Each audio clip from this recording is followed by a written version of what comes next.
Professor Prodi, who likes to be called professor rather than, in Italy, actually, its title is not prime minister, but president of the council. So he's properly addressed as president, but I'll forgo that. Actually, spent most of his career as a professor of political economy and industrial economy at the University of Bologna, and has an important research career behind him and very influential in the development of sectors of political economy and industrial economy in the academic world in Italy. He, however, along with his academic career, periodically took on very important national roles even before his election, 2 elections as prime minister. In 78, 79, in the first of these, he was the Minister of Industry in the government. And then for 7 years in the 1980s, he was president of the Institute for Industrial Reconstruction. I guess that's the English translation, which is the largest holding company in Italy and accounts for a rather substantial part of the whole Italian economy. Then in 1995, he founded a movement, a political movement, a kind of quasi-party, referred to as the Ulivo, the Olive Tree Coalition, in an attempt to unify the progressive forces of the country and create a more bipolar system. He was successful and elected as prime minister in that election in 1996, served in 96 to 98 as prime minister. Following that first experience, he was selected to be the president of the European Commission, the executive of the European Union, and served a 5-year term from 1999 to 2004 in Brussels in that role in a very influential and historic period of the introduction of the euro and the great expansion of the EU to Central and Eastern Europe. After that period, he came back to Italy and Italian politics, and in the election of 2006, prevailed over Berlusconi and became Italy's prime minister again, serving from 2006 to 2008 as prime minister in that period. Following his second term as prime minister, probably most importantly, Professor Prodi became a professor at Brown University as a professor at large based at the Watson Institute for a period of 5 years, coming for a couple of weeks each semester and meeting with students and giving talks. He also took on a variety of other positions. He was asked by the Secretary General of the UN to head a working group on African peacekeeping missions. He took a position kind of similar to Brown, visiting position at a business university in Shanghai in China, and he's been a regular visitor to China. He's had incredible international recognition. I just saw this list for the first time today, and perhaps I shouldn't take the time, but these are among the countries where universities have awarded Professor Prodi an honorary degree: India, Bulgaria, Spain, Romania, Belgium, Malta, Canada, Switzerland, South Korea, Albania, Britain, Tunisia, Poland, China, Macedonia, Ethiopia, Germany, Netherlands, Turkey, Morocco, Thailand, and most recently, I think, Burkina Faso. So very few of us have visited that many countries, much less to pick up honorary degrees. But it is, I think, in the Italian political ferment, there's no one with the kind of international standing, international reputation that Romano Prodi has. So I'm very pleased that he's with us today. He'll, after his remarks, there'll be, of course, plenty of time for your questions, and following that, we'll all have an opportunity to meet Professor Prodi at a reception right outside. His topic today is the future of Europe in the wake of Brexit. Professor Prodi.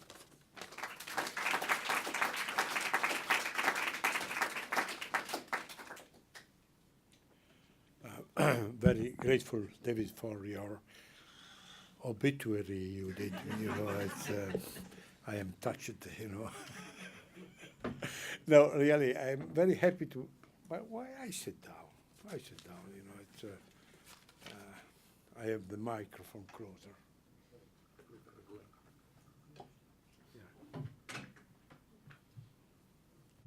No, I am really very, very happy to be here again, to be back. And you don't know how I like this, because I spent here not long period, but beautiful periods. And so coming back to Brown is for me really a personal joy. Today, the task I've been given is what happens in Europe after Brexit. You know,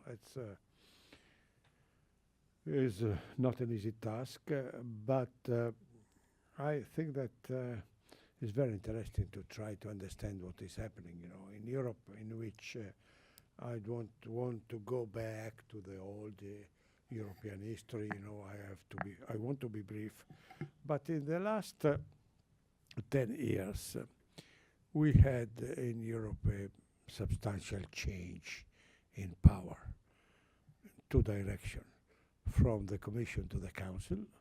Let's say from the multinational concept of Europe, you know, to the national concept of Europe, from the supranational to the national concept of Europe, and a second change was a concentration of power in Germany for very understandable reasons. You know, it's first of all an increasing French weakness. Let's say internal tensions present that were not backed by public opinion. A difficult economic period, while Germany enjoyed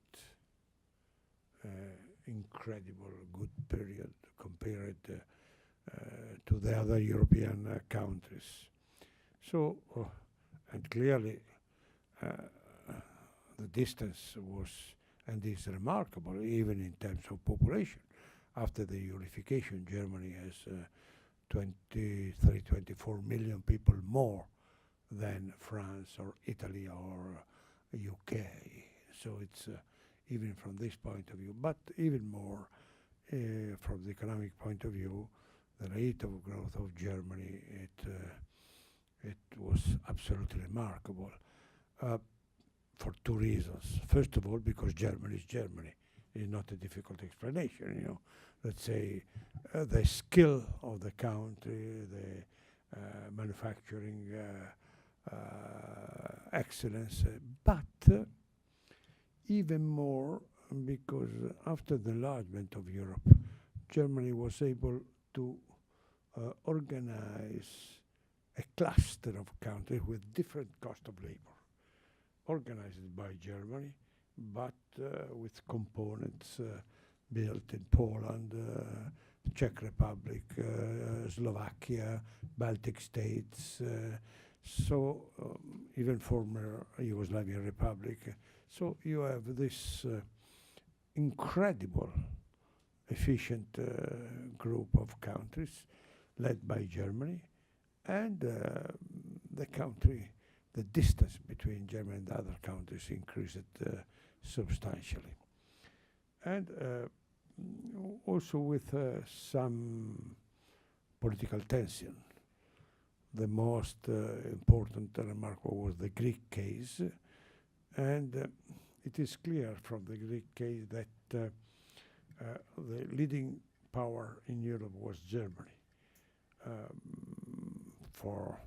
I'll give you the clear example, you know, the Greek case started, let's say, the evidence of the Greek budget crisis, because I am not justifying Greece, because the government cheated, you know, simply cheated. There is no other expression for the case. But when this was discovered, then the solution was not in a dialogue between Brussels and Athens, but between Berlin and Athens. And the problem was not such a big economic problem, where 30 billion euros necessary to clear the problem. 30 billion euros for a country as big as Europe, it's not such a strong amount of money. If you think that when the crisis started, the American president has put immediately on the economy $800 billion, you know, and so 30 million euros is not. But there were election in North Rhine-Westphalia, that is one of the big lenders in Germany, but not Germany, only one lender, and the solution was delayed till the night after the election, and the 30 billion became 300 billion because the speculation, the meanwhile, did its own job that says speculate, you know. So this is the example how it changed the life inside Europe. Then, you know, politically, you had also another change, the increase of the so-called populistic parties. Look, this is a general problem in Europe. Spain, France, Italy, in a different way, they have always seen the crisis of the old traditional parties, socialist and Christian democratic, center-left and center-right, with new movements, many of them anti-European, you know. And coming to today, when there were the German elections, the 24th of September, let's say, a few weeks ago, all the comments were, look, Germany is in deep, the German system is in deep crisis. No, my interpretation was different. Germany was becoming a normal European country. And it's not yet normal enough, you know, because the anti-European are, let's say, less than in other European. But I am not joking. It's a political analysis, you know. You have a small, but consistent minority that is anti-system, anti-European, that is filling the vacuum brought by the crisis of the traditional European parties. That is not characteristic of Europe. You know, everywhere in the world, you have an incredible increase of the authorities, of the authoritarian aspect of politics, and a decrease of the democratic expression. You know, you have both in the communist and in the capitalistic countries. You know, you have in China, you have in Turkey, you have in Russia, you have in Egypt, you have in Philippines, even in United States, the delegation. You know, the change. It was, of course, this country has a fantastic balance of power. You know, check and balance. But the sentiment is, look, let us try to give to a man you know, a special role in his own country. In Europe, this has been a general trend, and the malaise concerning the crisis of the parties, the domination, not anymore the split of power among different countries. To end this first part of my reflection, I tell you that when I became president of the European Commission, the definition of Europe was Europe is a union of minorities. This was the best definition of Europe, let's say, in which you need a balance among countries. After all these changes, this definition was not anymore the case, because you didn't have a balance of minorities, but a leading countries. You know. And the policy, the economic policy adopted by Germany was absolutely orthodox, but with many consequences in other countries. You know, let's say you have a absolutely necessity of let's say budget and balanced budget, check inflation, just the opposite that was done by Obama in the United States or by Xi in China. There was no injection of money. The only, and it's quite interesting, the only anti-cyclical operation in Europe was done by the non-political body, the European Central Bank, that has balanced the crisis, injecting enormous quantity of money in the system, you know. But this picture has created with the let's say, with the populist party, created a general malaise in Europe. And we arrive in this situation to the popular vote, yes or no, in United Kingdom. All the forecasts were there will be Remain, because everybody was taking the last minute, you know, the fear of, let's say, jumping in the dark will prevail. And but the results were absolutely different. I was, you know, I was unhappy but not surprised, because always during my activity I had always to bargain, to negotiate with the British delegation any point, you know, free circulation of people, the problem of taxation, the problems of the budget, you know. And also all the British media were, let's say, taking fun of the European institution. This was the most incredible instrument of the popular press, you know. And so there was, I found that there was a mood not favorable to Europe. But all the establishment was convinced that this was not enough to have a popular vote. And the popular vote was very clear, strongly against Europe, you know, and with a surprise of many, but this was a popular vote. And as a consequence,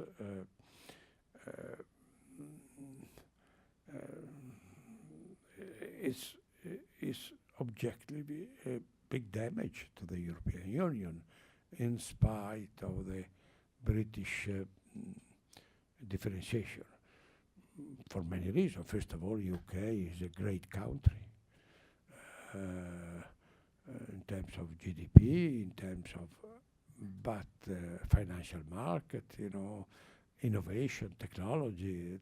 But even more, if from the many countries of the world, the European Union was observed through British glasses. If you think to India, if you think to Australia, if you think that they were looking at the European Union with British glasses, you know, because this was history. And so after that, it was even from China, the problem of the British belonging to European Union was politically very, very important, you know, and so the damages were there, but even more, it was the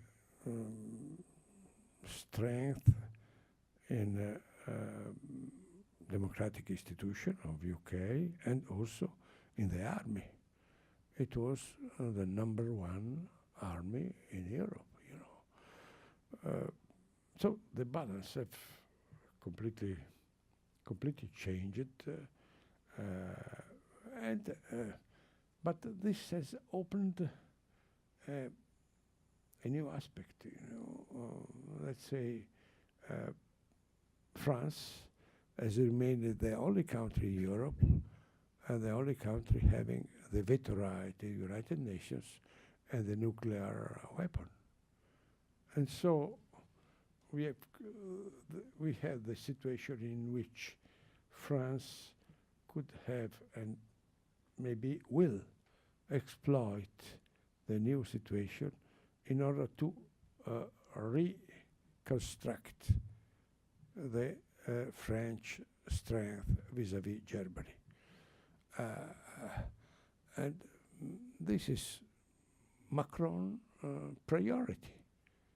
I don't know whether, we shall discuss whether he could implement it, but this was a clear priority and a very unique occasion, because I think that this is positively accepted also by Germany, because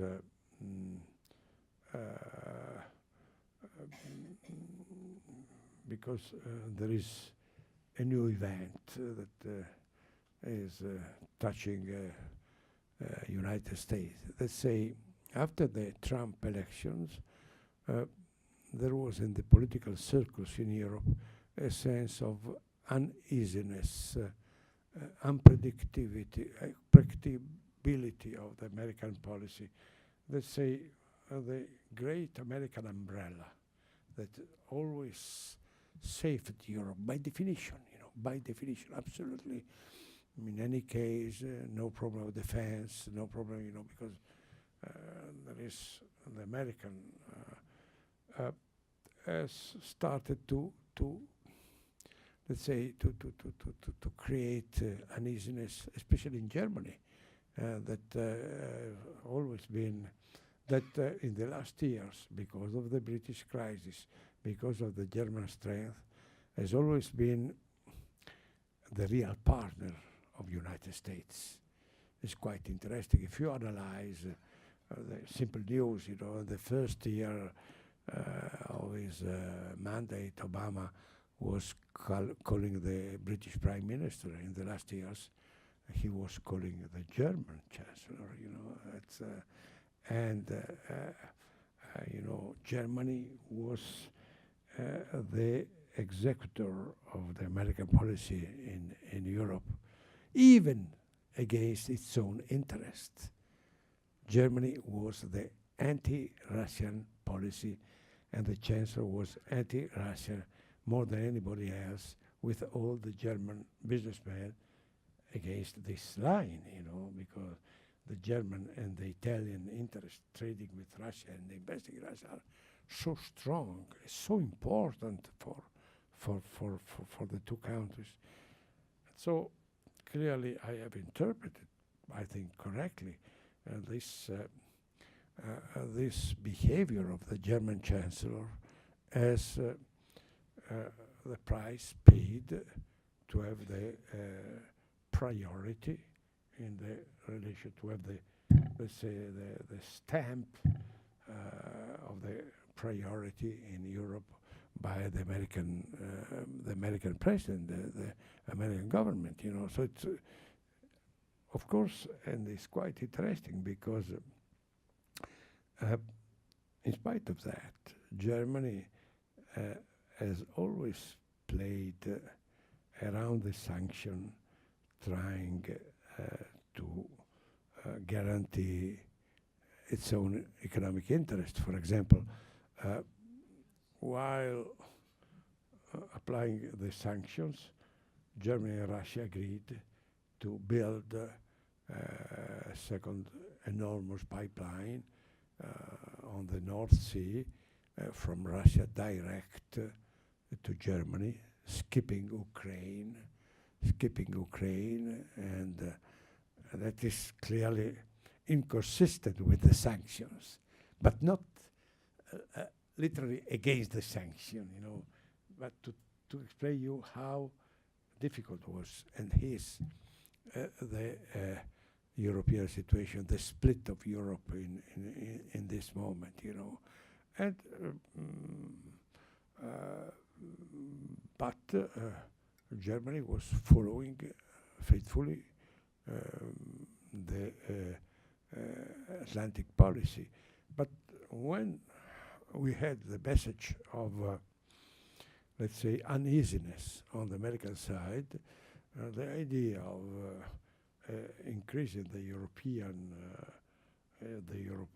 army, it went on as a as a priority in Europe. It's never happened. So it is very interesting to think that the most pro European unity now is President Trump.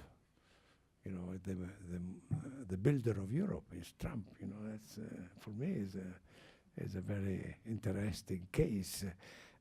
But this is the reality. So now you have this movement, and I do think that the two pistons engine, France and Germany, will probably reorganize themselves with a delay due to the result of German election, because unexpectedly the coalition is very, very difficult to shape. And the German Chancellor declared that probably before the end of the year there will be no German government. That is absolutely incredible, you know, because Germany has always been the symbol of stability. But this is another problem. With the multiplication of the political parties, is impossible to shape a government with a proportional electoral law. And so Germany will be in serious difficulty even in the future, you know, because the proportional law was very easy with 2 or 3 parties. But when you have 6, then proportion, they put 6 parties in the parliament, and then to have an agreement among them, it's is really a problem. This is the new Europe that in which we have, and this is making the negotiation between the UK and Europe particularly complex, with a new, I tell you as a personal experience, with a new fact that Brexit was not damaging UK in the first months, but now in the last weeks is bringing some economic progress. And there is, at least in the academic environment inside UK, a very strange reaction. And I received many mails and so on, that look, we negotiate a bit, but the negotiation will find a different situation, and so we can repeat the referendum. I honestly, I don't think how you can do it, but I have to tell you frankly that from Tony Blair to let's say many very authoritative commentators are expressing this possibility. How this could be done, I don't think that is the case. But to tell you how there is a difficult to but anyway, you know, UK entered in the European Union more than 40 years ago. There are at least, nobody knows, but at least 12,000 piece of legislations that link UK to Europe, 12,000 at least. And so to disentangle this situation is a drama in a very controversial situation, in which in UK you have a different mood, a different opinion inside, also inside the Conservative Party.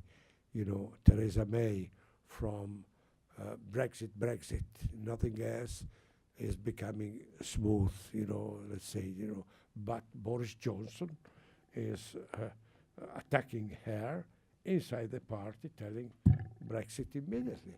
So you have this uncertain situation. Why inside the European negotiators, clearly there is a strong opinion, well, not dominant, but strong, that say, let us make the British pay for that, and increase the price of Brexit.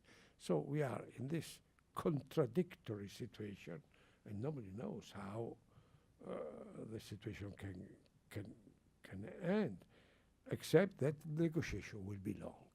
This is the only clear opinion I have, because knowing Barnier, knowing the negotiators, all the points will be tough and difficult to solve, So, but in the other question raised is, there will be other countries following UK? This is the question everybody posed to me. My clear opinion is no, but I was wrong predicting Remain, so I may be wrong even in my prediction now. I don't think so. First of all, because the economic damage of the other countries will be enormously higher than the British one, also because many of the, let's say, countries who are tempted to disconnect their policy from Europe, as Poland, as Hungary, they heavily live on European money, And second, that any time that we make analysis on the opinions of these countries, we have a contradictory result.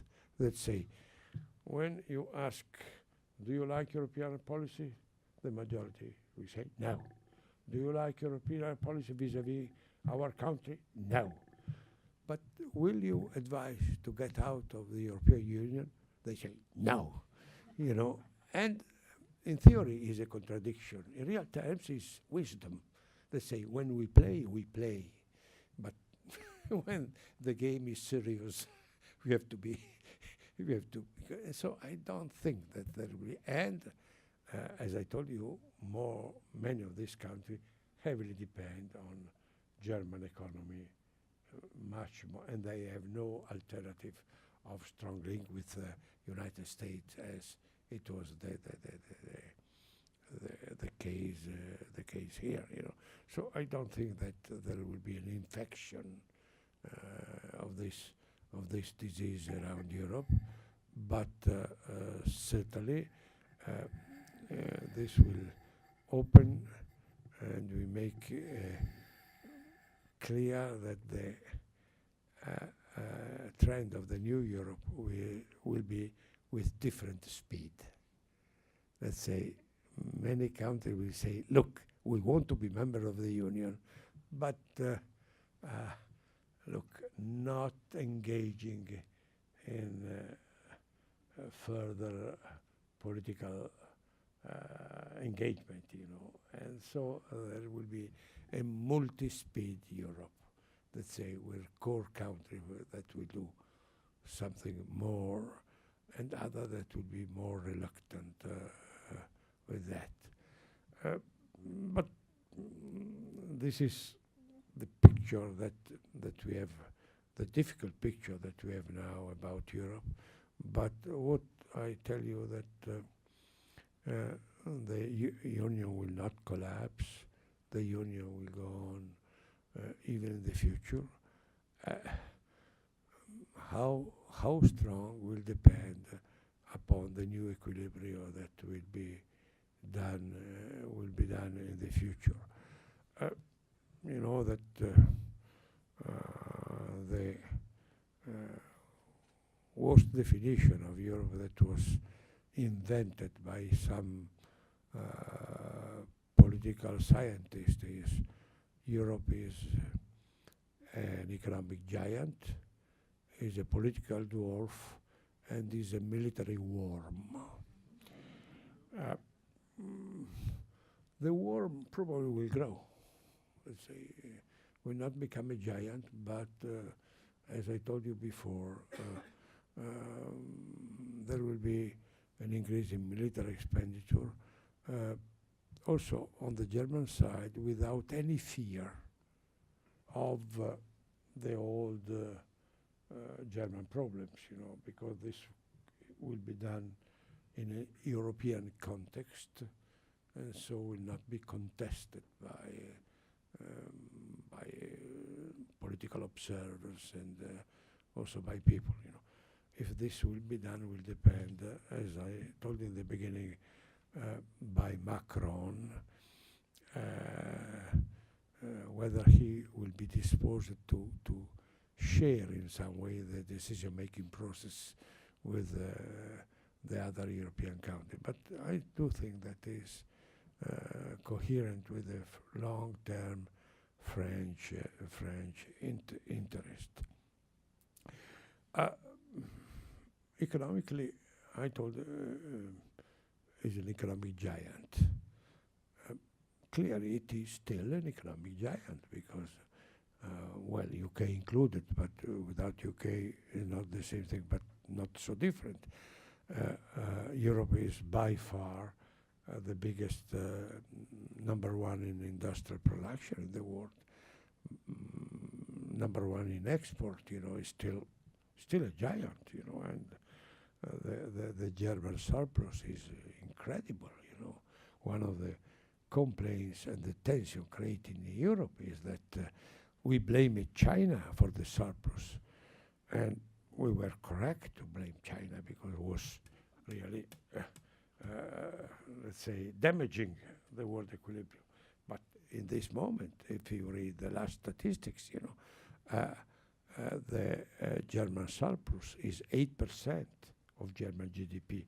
The German surplus is higher than the Portuguese GDP, almost similar to the Belgian GDP. 8% of GDP, the Chinese one is 2% of GDP. And so it's difficult now to blame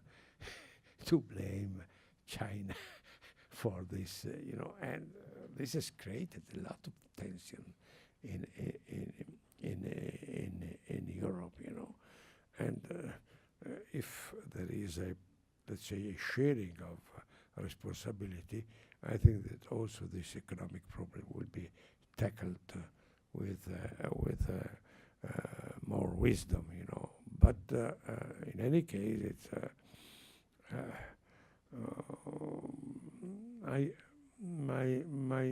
don't say my optimism, but my positive vision on the future of Europe is because step by step, in spite of all the tensions in the European public opinion, there is the idea that if we don't stick together, we disappear. We are. So when I speak to the young students about Europe, I see that the message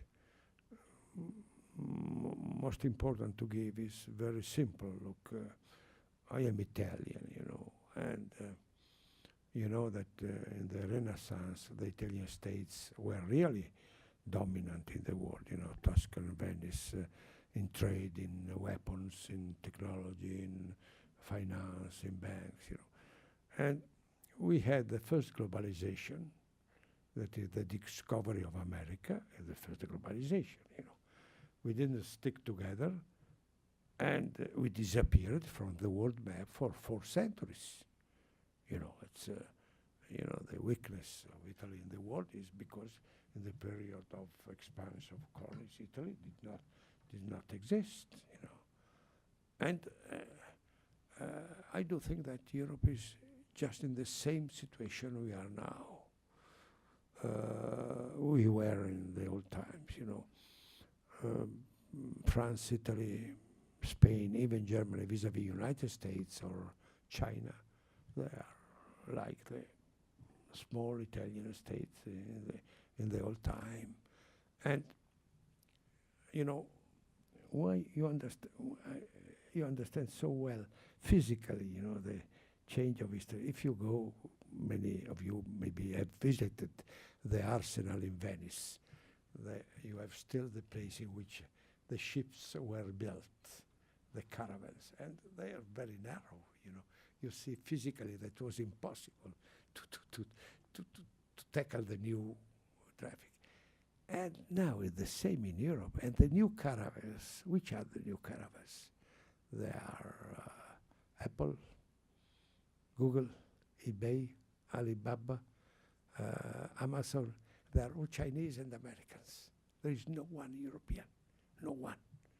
And, you know, I do think that this is moving the strength of the world absolutely out. And the only case in which Europe is, let's say, competing with a big project is Airbus, that is a union of all European countries, you know. Airbus is competing with Boeing only because you're Germany, France, Spain, UK together, you know. In all other projects, Europe is not, if the single countries are unable to keep the challenge for the future, you know. And I end with an example of these days, you know. It's the European Commission was full of proud because they obliged Apple to pay $13 billion or euro to in taxation to the Irish government because of non-paid taxations. And first of all, I don't think that, well, first of all, the Irish government refused to receive them, first of all. Second, the lawyers are already working that, I don't know, but if you look at the real things, you know, you look at the balance sheet of Apple and you find that they have cash, $256 billion outside United States. So you see that the balance is incredibly, I think, as only China has now the ability to do that, you know. We had at last a merger last week of Siemens and Alstom in railroad.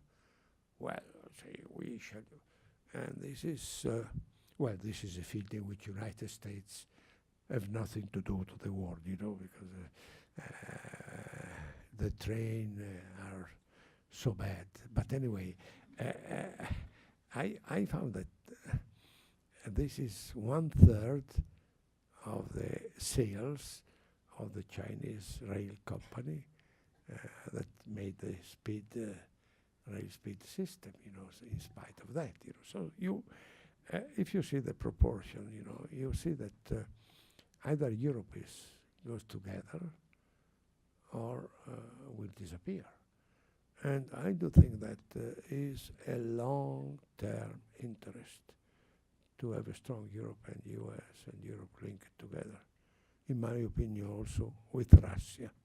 But this is out of the subject that we have today to discuss. But because I do think that without an agreement between Russia and United States, we shall never have any peace in the Middle East, you know. And also with the agreement will be difficult, but without this agreement will be absolutely impossible. But this is, I repeat, is another chapter. What do I think historically that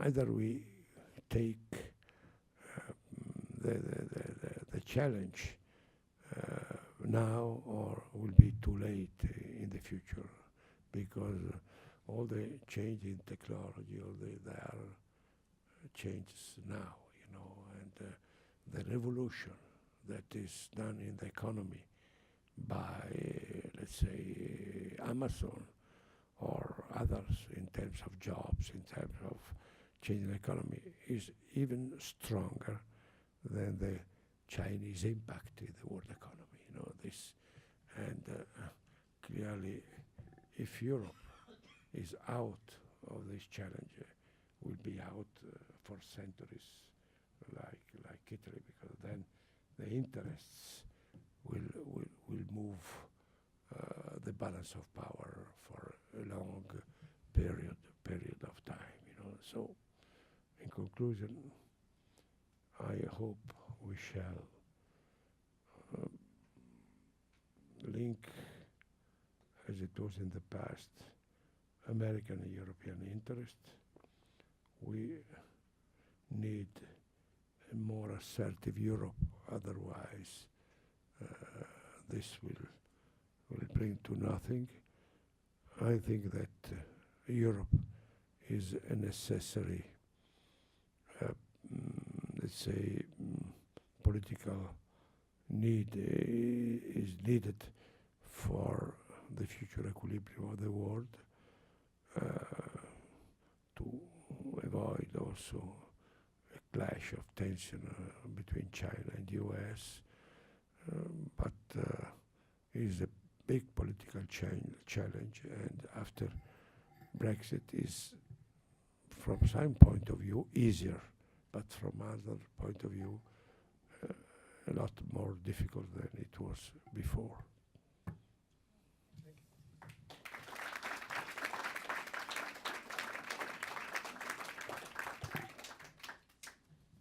Well, we have time for questions, so Romano, do you? Yes,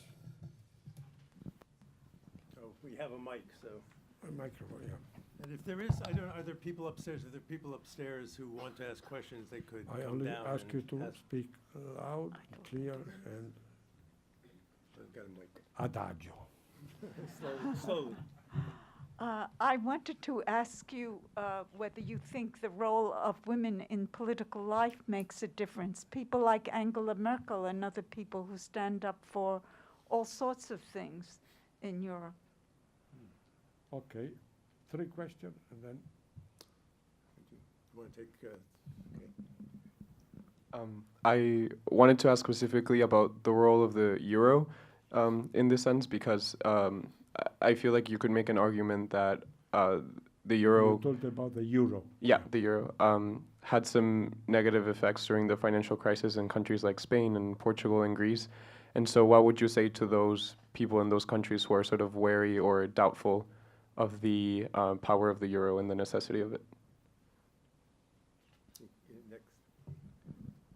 You mentioned that a problem with some countries in Europe is the proportional electoral system. That is certainly an issue in Germany. It is an issue in Italy. Do you have any recommendations for an alternative model that might avoid the problems that are created by a proportional system?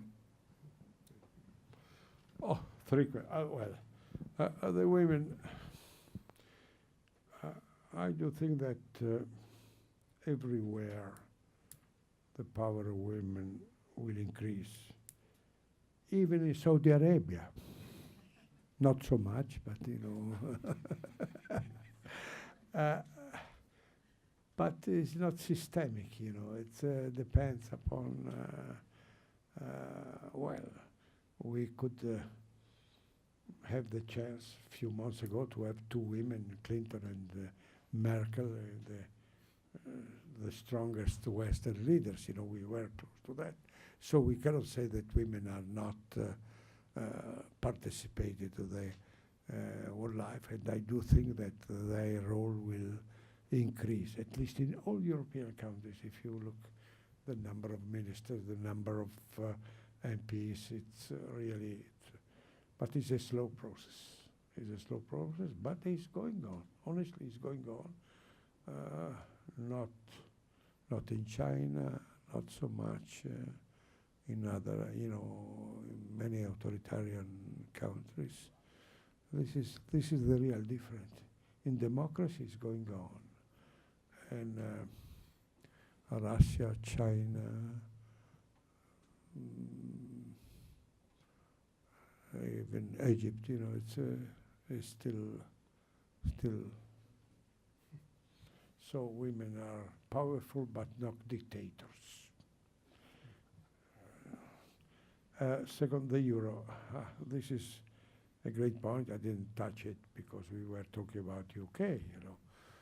But you can imagine how many people they blame me because I was a strong supporter of the euro, you know. And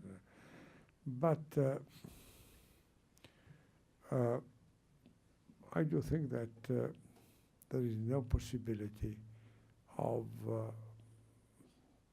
unity without a common currency. And the Westphalian modern state was based on two pillars, the army and the currency and the money. And the first one was conquered. The second one is now possible. And coming back to the euro, I had many, let's say, objections telling me, look, you created the Europe of bankers, the Europe of money, not the political Europe. I tell you that when we discussed about the euro, I do remember a conversation with the former Chancellor Kohl, the German Chancellor. And I do remember that when he told me, look, the Germans, my compatriots, they don't want the euro because they are clearly linked to the Deutschmark, you know, because it was the resurrection of Germany. But I want the euro because my brother died during the war. He didn't tell me, you know, it's I want the euro but because this will, and then he added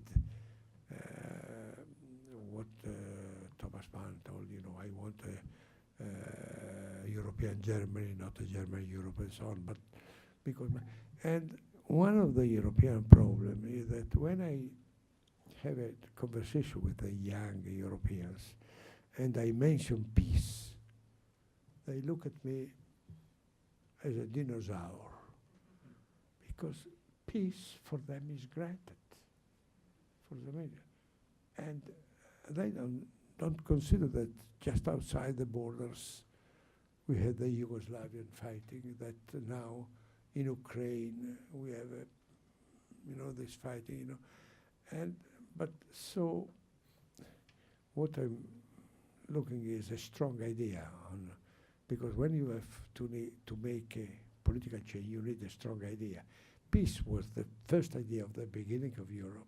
It's still existing, but it's not anymore moving people. So the next idea is behave, otherwise if we don't stick united, we shall disappear. You know, it's from the world stage, and our songs. But I don't know if it's strong enough for the young generation. And electoral law, you know, we have two choices that both are working. The British one is, which is the advantage is that really help to have two parties, two strong parties only. It's difficult to have three. It does not grant to have a government because you could have the third party, the two parties very close and the third one balancing, but almost guarantee. And the French one that gives all the guarantees is like a football match, you know, in which you have the final and you have only one winner by definition. But clearly does not represent the real country. But I think that an electoral law, as I told before, must give a government to the country, not make the picture of a country, you know. So I am inclined, because I have a great opinion of the Parliament, for the British system. This is my personal, but both they guarantee to have government, you know. Of course, the American system is clearly able to give a government, you know, as you have. But then you have the problem of but another problem of these strange campaigns, electoral campaigns, and but this is another real danger of democracy. Can I ask what's the Wait for the mic. Thank you. Yes. Can I ask what's your opinion of the role of Europe, Southern Europe and Northern Europe with the migrant crisis, and also Southern Europe facing the migrant crisis for many years now, earlier than Syria happened, and some part of Northern Europe managing now and being the migrant crisis part of the Brexit decision. So what's the future for Europe, and what's the relation between the North and the South managing the problem? Thank you, Professor, for your thoughts. So you were bemoaning earlier the fact that we now have German dominance in Europe, and you were pointing to a possibly resurgent France as a way out of that. And I was just wondering about the potential role of your own country on that avenue. So Renzi, just a few years ago, when he was still on the high tide, tried to do just that, and he invited Merkel and Hollande to this island in the Mediterranean, whose name I forgot, Ventimiglia or something. There was this, Ventotene, with this huge aircraft carrier, and there seemed to be a real possibility of Italy being back on the European stage.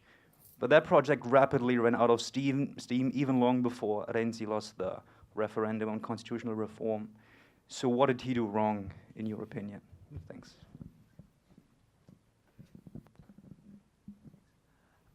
You mentioned a bit how the EU kind of has a popularity problem in a lot of European countries, and how a lot of Europeans, or if you ask people about EU regulations and rules, they think it's all bureaucracy. Sorry, can you repeat? Sure. slowly? Sorry, yeah. I talked too fast. So you mentioned how in many European countries there's a problem of public perception for the EU and how it's unpopular in terms of its regulations and all. What can the EU do to kind of better almost branding, and how it can show what the positives of United Europe and what that does for these citizens? Migrants, sorry, I didn't mention migrants because it's the root of populism. It's a strange fact that now the roots of the populism is not economic, it's identity. And it's not easy to solve because for this reason, in the present moment, we cannot have a European policy vis-à-vis migration, because each state gains, each politician gains vote putting people outside the country. So we have really a contradiction in this field. I cannot be optimist on that. We could have exchange of money, helping, aid, but not sharing the immigration. So it's clearly the problem is how, first of all, as emergency, to stop the flow or to control the flow. Second, how to develop Africa. In both cases, you need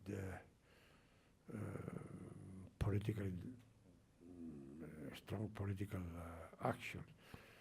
To give you a simple example, when I was Prime Minister, how many times Gaddafi was menacing me to send boats of people, 100, but we could always bargain, and never did, because there was a government. So the first problem is to have an authority in Libya, because, or the African countries, you know, because when you have an authority, you have always the possibility of trading, you know, regulating the problem.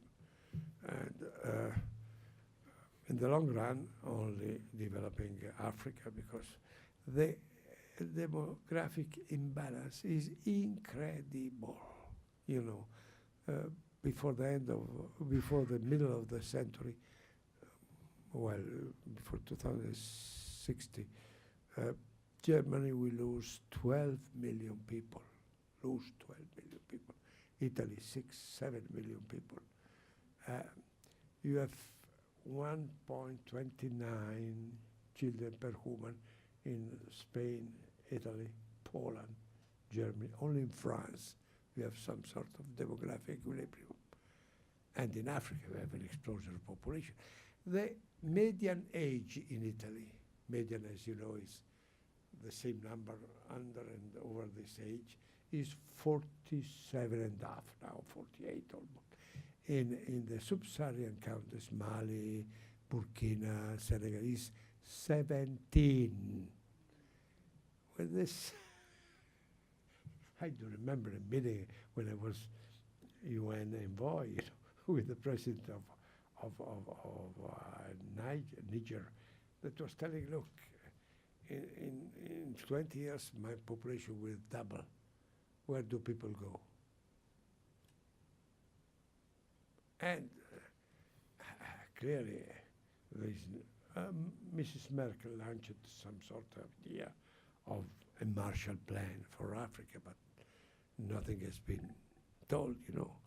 I do think that this is the only solution in the long run, and is not impossible, because in Africa you have extreme poverty, but also some fermentation. You know, it's African continent is growing around 4%.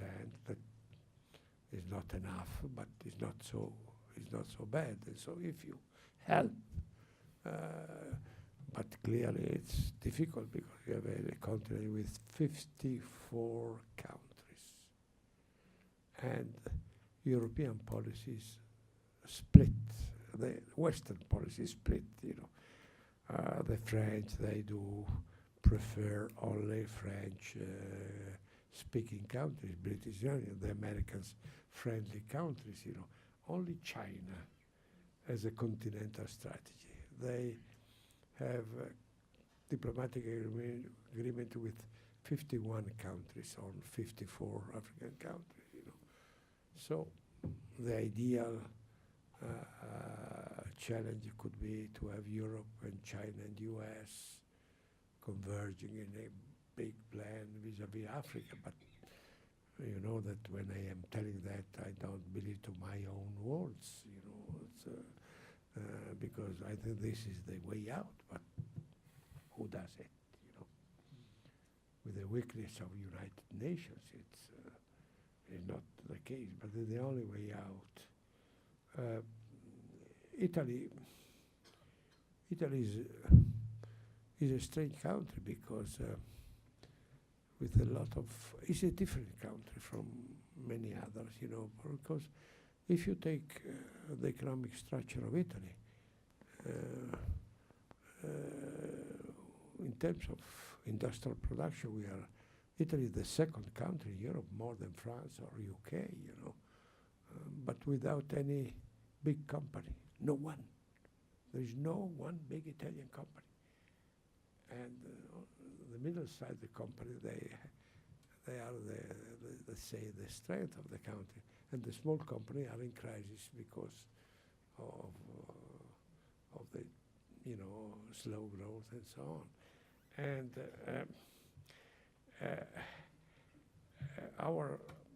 but the real problem of Italy is the electoral law. Let's say the stability of the government.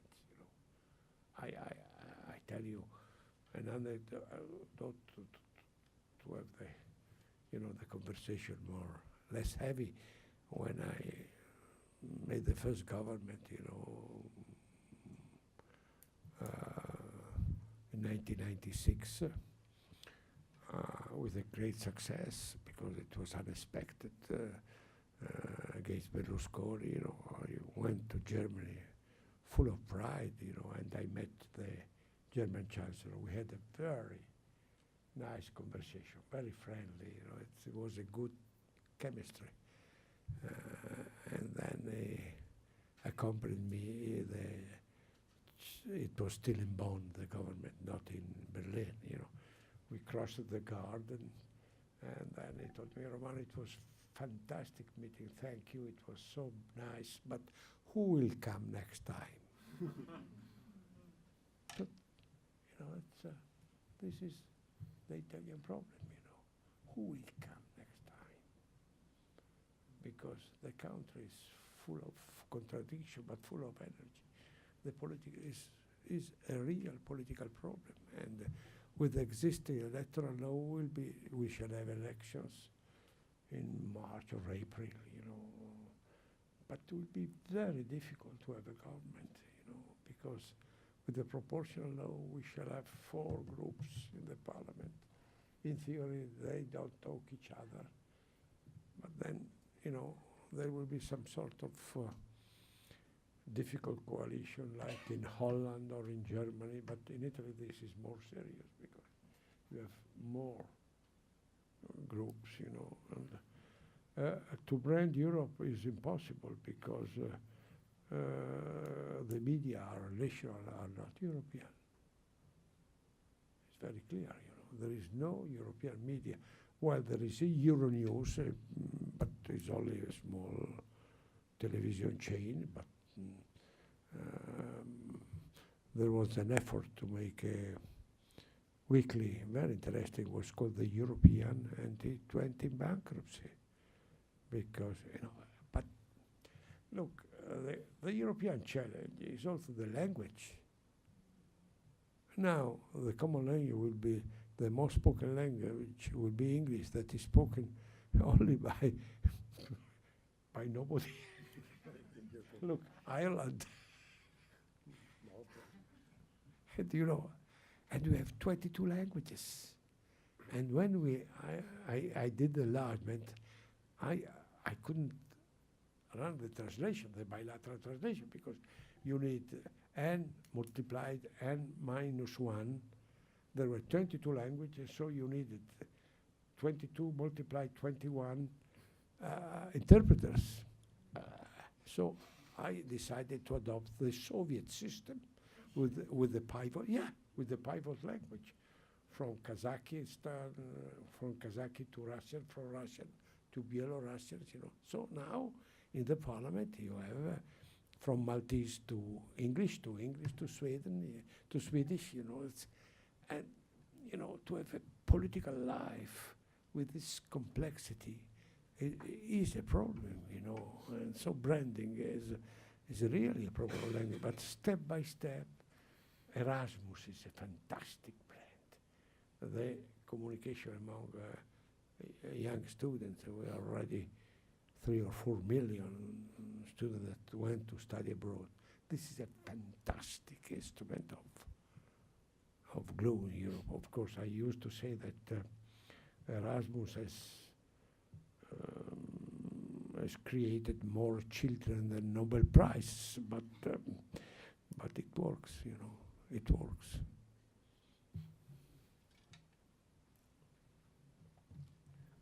Last 3 questions. Yeah, last. But we need a lady also, 2 male and 1 female. No, you are not a lady.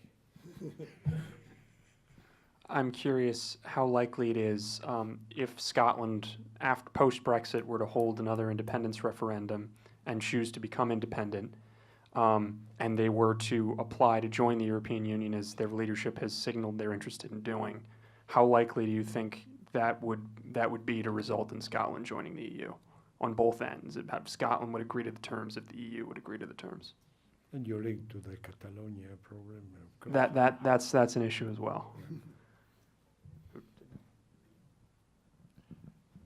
Sir, you said if the Union were to continue to fragment, the individual countries would drop off the world stage.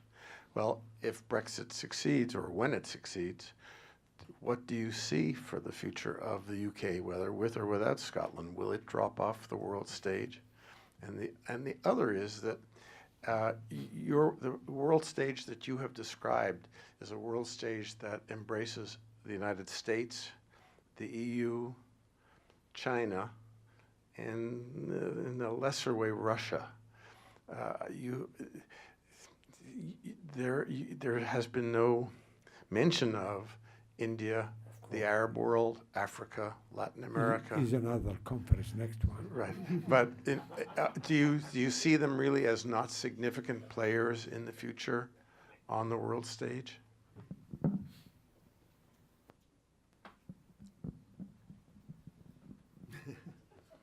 Okay, last one?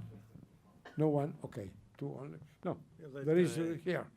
Professor Ruschemeyer.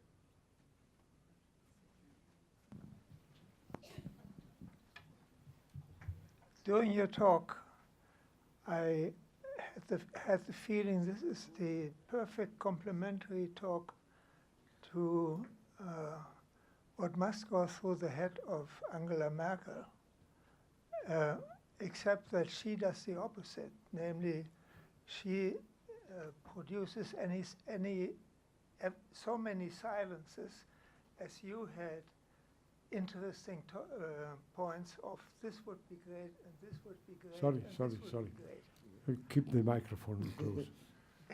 You brought forth many points that would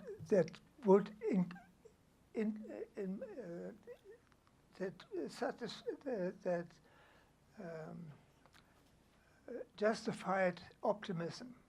Yeah.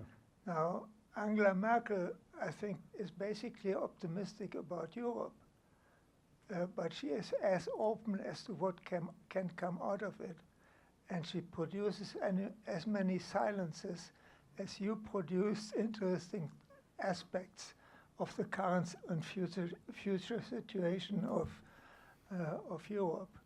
So I mean this simply as a congratulation. And it's a wonderful positive, negative, but still a wonderful parallelism. And that fills me with optimism. Thank you. Thank you so much. Too kind, you know. Scotland, you are opening, you know, the real debate of independent states, you know. So we have a rule that is valid for Catalonia and others, you know, that if you decide a secession, you get out of Europe, you know, because it's a new state, and to be admitted, you need unanimity. So it will not be easy to have unanimity for Catalonia, for example. You know, it's, because Spain will vote against, certainly, maybe others. You know, so it's the Catalonian case will make much more difficult some sort of secession. But to be honest, these cases, Scotland, the referendum in Veneto and Lombardy,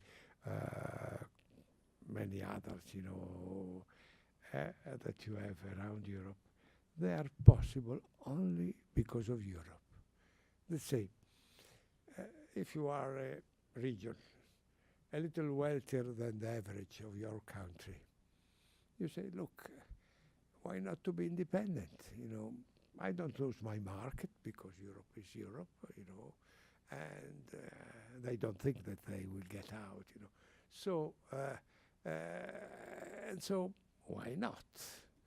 And nothing, the Catalonia case is different because there are historical and linguistic difference, you know. But for Scotland, for example, it's quite interesting that there is a correlation, at least among the observers, between the economic aspect and the political